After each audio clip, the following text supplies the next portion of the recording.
Dis-moi chérie, tu as pensé à regarder les maisons de retraite pour tes parents ? Mais enfin Bernard, ils n'ont pas encore l'âge d'y entrer. On a tout le temps d'y penser.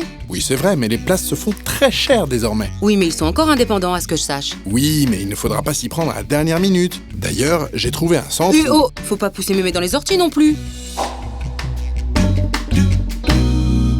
Au cours des 60 dernières années, la population a gagné 14 ans de vie moyenne. Résultat, c'est vrai qu'il y a un déséquilibre entre, d'un côté, les établissements spécialisés et de l'autre, une population vieillissante. trouver une place dans une maison de retraite peut vite devenir le parcours du combattant, notamment pour les familles.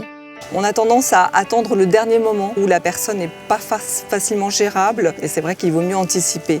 Il vaut mieux anticiper également sur le plan financier parce que ça a un coût important. Pour faire votre choix, n'oubliez pas qu'il existe plusieurs types d'établissements en fonction de votre niveau de dépendance, de vos ressources mais aussi de votre lieu d'habitation. Il y a deux types d'établissements, publics et privés. Et ensuite, c'est vrai que la différence entre Paris et province en termes de coûts est assez importante. En dehors des EHPAD, il existe aussi pour les personnes de plus de 60 ans encore autonomes les résidences autonomie.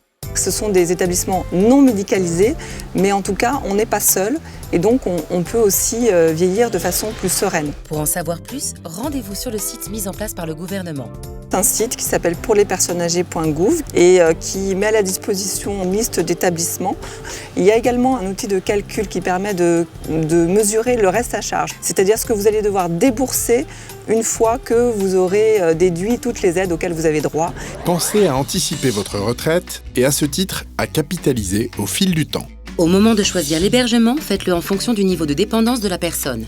Enfin, sachez qu'il existe un site dédié pour répondre à vos questions.